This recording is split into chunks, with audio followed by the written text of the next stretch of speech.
الملائكة الكرام عندما نزل قوله تعالى كل نفس ذائقة الموت، قالت الملائكة لسنا نفوسا وإنما نحن أرواح طاهرة.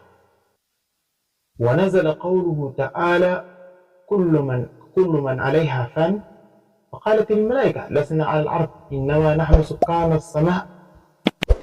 فلما نزل قوله تعالى كل شيء هالك إلا وجهه له الحكم وإليه ترجعون، فقرت الملائكة ساجدين وقالت سبحان من له البقاء وحده لا إله إلا الله، لا إله غير الله، لا إله غير الله، سبحان من له البقاء وحده لا إله إلا الله، لا إله إلا الله، لا إله إلا الله، لا إله إلا الله، لا إله غير الله، سبحان من له البقاء وحده.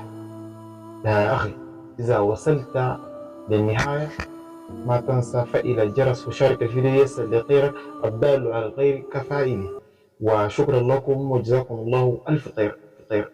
وعندنا حلقة رمضان إن شاء الله يعني تكونوا معنا في صفحتنا باسم عبد الرؤوف قرشي عبد الرؤوف إن شاء الله، في اليوتيوب في الفيسبوك في الانستغرام في الفيسبوك وكل القنوات إن شاء الله تابعونا هناك إن شاء الله يصل لكم كل جديد إن شاء الله. بارك الله فيكم وجزاكم الله ألف خير. السلام عليكم.